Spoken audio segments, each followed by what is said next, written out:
Good morning, students. How are you? I hope you are fit and fine at your home. Students, welcome back our online Hindi class. Today's our topic is chapter number first. तब याद तुम्हारी आती है. ठीक है, हमने chapter 5th complete कर लिए हिंदी मेधा के. अब हम चैप्टर नंबर फर्स्ट से रिवीजन स्टार्ट कर रहे हैं. ठीक है, हमने इस चैप्टर के क्वेश्चन आंसर पिछली क्लास में कर लिए थे. आज हम इसकी एक्सरसाइज रिवाइज करेंगे. ठीक है, आपको साथ साथ एक्सरसाइज को पढ़ना है और आंसर देना है. ठीक है, आपको साथ साथ बोलना है, बोल बोल कर पढ़ना है और उसका आंसर देना है आपको. ठीक है, ताकि आपको ये चैप्टर अच्छे से रिवाइज हो जाए, इसकी एक्सरसाइज एंड क्वेश्चन आंसर आपको अच्छे से रिवाइज हो जाए. तो हम पढ़ेंगे आज चैप्टर नंबर फर्स्ट. ठीक है, चैप्टर नंबर फर्स्ट कौन सा है हमारा? फर्स्ट है हमारा तब याद तुम्हारी आती. ठीक है, ये एक पोयम है जिसमें प्रकृति के बारे में बताया गया है. प्रकृति किस प्रकार से रहती है, प्रकृति में क्या क्या है. ठीक है, पशु पक्षी, पेड़ पौधे, वन्य जीव.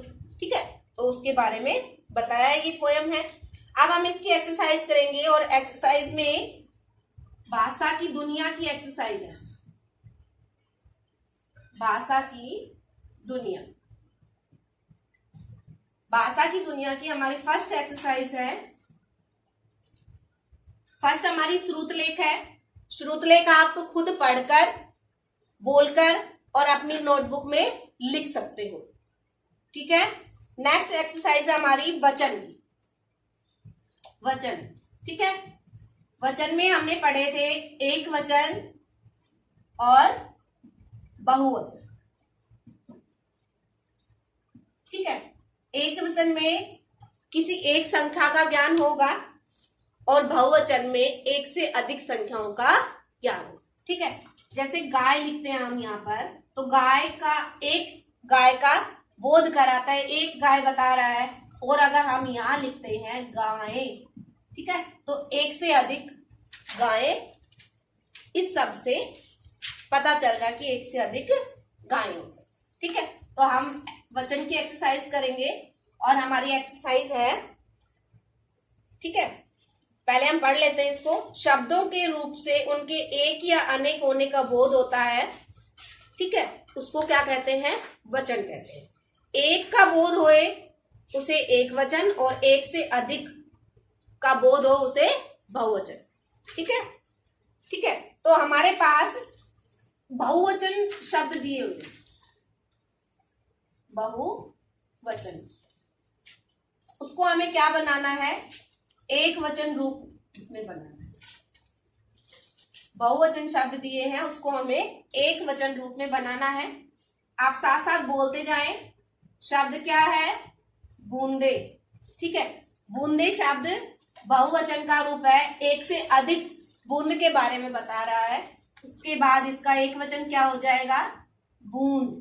ठीक है, बूंद शब्द एक बूंद के बारे में बता रहा है. ठीक है, ये हमारा कै वर्ड था. ख, ख हो जाएगा हमारा लहरे. तो लहरे का एक वचन क्या बन जाएगा? बताइए. वेरी गुड, लहर. ठीक है, लहरे शब्द एक से अधिक लहरों के बारे में बता रहा है और लहर शब्द एक लहर के बारे में बता रहा है. ठीक है, उसके बाद है नेक्स्ट हमारा कलियां. कलियां शब्द, कलियां शब्द एक से अधिक कलियों की जानकारी दे रहा है और इसका एक वचन क्या हो जाएगा? कली. ठीक है, अब इस शब्द में हम देखेंगे कि यहाँ एक वचन में कली में लय की मात्रा पर बड़ी ई की मात्रा है. ठीक है, और यहाँ बहुवचन में लय की मात्रा कैसी है? छोटी ई की है. ठीक है, तो हम ये ध्यान करेंगे कि जब एक वचन में बड़ी की मात्रा हो तो बहुवचन बनाते समय वह मात्रा कैसी हो जाएगी, छोटी हो जाएगी। और छोटी किसकी होगी, जो एक वचन का लास्ट वर्ण होगा उसकी मात्रा को देखेंगे बस, ठीक है। लास्ट वर्ण की मात्रा को देखेंगे और वो लास्ट वर्ण की मात्रा कैसी हो जाएगी, छोटी हो जाएगी, ठीक है, जब हम उसका बहुवचन बनाएं, ठीक है। तो ये आपको ध्यान रखना। उसके बाद है नेक्स्ट चिड़िया, चिड़िया, ठीक है। ये चिड़िया शब्द है जो एक से अधिक चिड़िया की जानकारी दे रहा है, और ये चिड़िया जो एक चिड़िया के बारे में, सिर्फ क्या अंतर है, चंद्र बिंदु का अंतर है। ये चिड़िया एक चिड़िया की जानकारी देता है और ये चिड़िया एक से अधिक चिड़ियाओं की जानकारी दे रहा है, ठीक है। ये चंद्र बिंदु है, ठीक है। ये जो है क्या है, ये चंद्र बिंदु। चंद्र बिंदु को हम अनुनासिक भी बोलते हैं, अनुनासिक, ठीक है। ये चंद्र बिंदु का जो उच्चारण है वो हम नाक और मुख दोनों से ही करते। चंद्र बिंदु का जो उच्चारण है वो हम नाक और मुंह दोनों से करते। तो ये हमारे क्या थे, बहुवचन से हमने क्या बनाए, एक वचन। बूंदे का बूंद, लहरें लहर, आप साथ साथ बोलिए, कलियां कली, चिड़िया चिड़िया, ठीक है। ये क्या है, ये हमारी एक वचन और बहुवचन की एक्सरसाइज, ठीक है। अभी नेक्स्ट एक्सरसाइज देखते हैं। समानार्थी क्या होते हैं, समानार्थी समान अर्थ वाले शब्द। समानार्थी क्या होते हैं, समानार्थी समानार्थी होते हैं समान अर्थ वाले शब्द, समान अर्थ वाले शब्द, ठीक है, जिनका अर्थ क्या हो, समान, ठीक है। इसको हम पर्यायवाची भी बोल सकते हैं, पर्यायवाची शब्द। शब्द एक समान कैसे, जैसे हमारे पास शब्द है पानी, ठीक है। तो पानी को और क्या बोल सकते हैं हम, पानी को हम जल भी बोल सकते हैं, पानी को हम वारी भी बोल सकते हैं, पानी को हम अंबु भी बोल सकते हैं, ठीक है। तो पानी के यहाँ पर कितने नाम हो गए, 3 नाम। तो ये क्या है, पानी के पर्यायवाची है, पानी शब्द के समानार्थी शब्द है, समान अर्थ देने वाले शब्द, ठीक है। इसकी एक्सरसाइज देखते हैं हम। एक्सरसाइज देख लीजिए इसकी, समानार्थी। समानार्थी शब्द में पहला शब्द है हमारा हवा, ठीक है। आप बताइए हवा को हम और क्या बोल सकते हैं, ठीक है। हवा को क्या बोल सकते हैं, हम वायु बोल सकते हैं, और हवा को पवन भी बोल सकते हैं, ठीक है। और भी बोल सकते हैं समीर, वायु को समीर भी बोल सकते हैं, ठीक है। तो हवा का पर्यायवाची या समानार्थी क्या हो गए, वायु या पवन, ठीक है। ख है हमारा बाघ, ठीक है। बाघ को हम क्या क्या बोल सकते हैं, बाघ क्या होता है, जो जिसमें पेड़ पौधे लगे होते हैं, ठीक है, घास लगी होती है, ठीक है। तो उसको हम बगीचा बोल सकते हैं। और क्या बोलेंगे बताइए, उपवन, उपवन, ठीक है। तो बाग को हम बगीचा या उपवन बोल सकते हैं, ठीक है।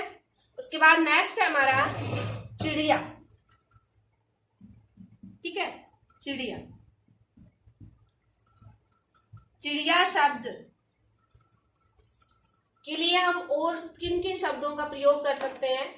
चिड़िया शब्द क्या होती है, पक्षी होती है चिड़िया, तो पक्षी लिख देंगे हम। और पक्षी को हम खग भी बोलते हैं, चिड़िया को हम खग भी बोलते हैं, ठीक है। नेक्स्ट है प्रभु, प्रभु, प्रभु तो आप सब जानते होंगे, प्रभु सुबह सुबह रोज सब प्रार्थना करते होंगे, तो प्रभु को हम और क्या बोलेंगे? ठीक है, भगवान, ईश्वर, परमात्मा, पालनहार, ठीक है, ये सब कुछ हम प्रभु को बोलते हैं। तो हम इसका पर्यायवाची लिख देंगे, इसका समानार्थी क्या लिख देंगे? ईश्वर और भगवान। ठीक है, ईश्वर और भगवान। ठीक है, तो ये हमारे समानार्थी शब्द थे। और ये समानार्थी शब्द क्या होते हैं? एक शब्द के समान अर्थ।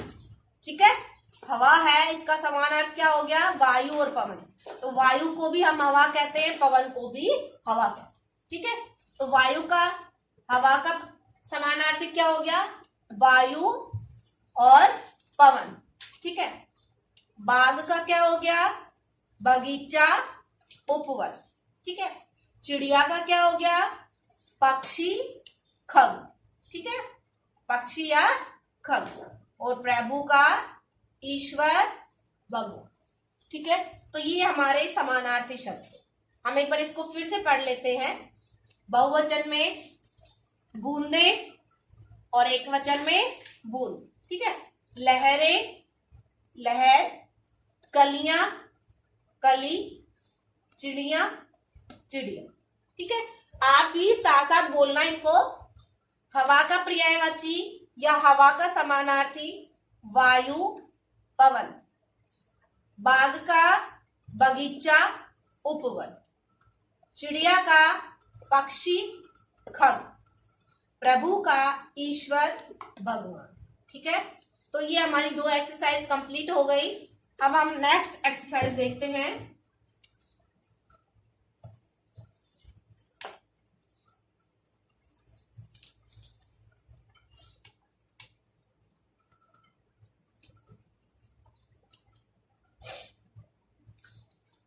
नेक्स्ट एक्सरसाइज है हमारी, सही के सामने टिक लगाना है। ठीक है, सही उत्तर के सामने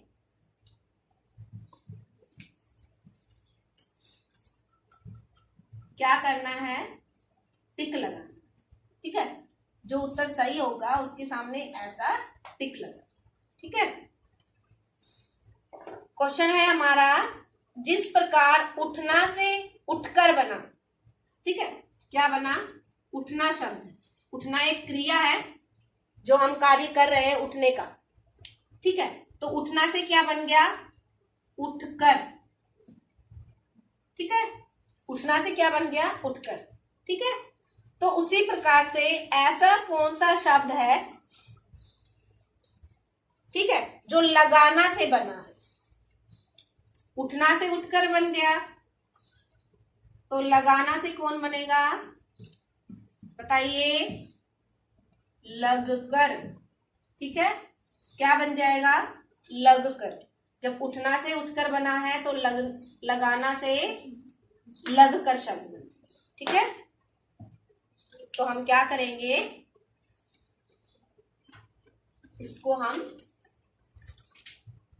लगकर शब्द के सामने क्या कर देंगे? टिक कर देंगे। सही। ठीक है, उसके बाद नेक्स्ट क्वेश्चन है, जग का यह अर्थ नहीं होता। जग, जग का अर्थ नहीं है। नहीं पूछा है इसमें, जग का अर्थ नहीं है। ठीक है, जग क्या होता है? जग होता है दुनिया, संसार, सृष्टि। ये क्या होता है? जग। जग का पर्यायवाची भी बोल देते हैं, समानार्थी भी, और उसका अर्थ भी। जग होता है दुनिया या संसार। ठीक है, अब हम इस ऑप्शन में देख लेंगे कि कौन सा जग का अर्थ नहीं है। तो जग का अर्थ दुनिया भी होता है, संसार भी होता है, लेकिन जग का अर्थ सारा नहीं होता। ठीक है, तो इसका आंसर हो जाएगा सारा। और इस पे हम क्या कर देंगे? टिक कर देंगे। ये जो नहीं है, ये जग का अर्थ नहीं है। वैसे जग का अर्थ क्या होता है? दुनिया या संसार। ठीक है, जग का अर्थ क्या होगा? दुनिया या संसार। और सारा क्या है? जग का अर्थ नहीं। ठीक है, क्वेश्चन को हमें अच्छे से पढ़ना है ताकि उसका आंसर देने में हमें कोई कठिनाई ना हो। नेक्स्ट क्वेश्चन है, इनमें से शुद्ध शब्द है, शुद्ध शब्द बताना है। शुद्ध शब्द कौन सा है?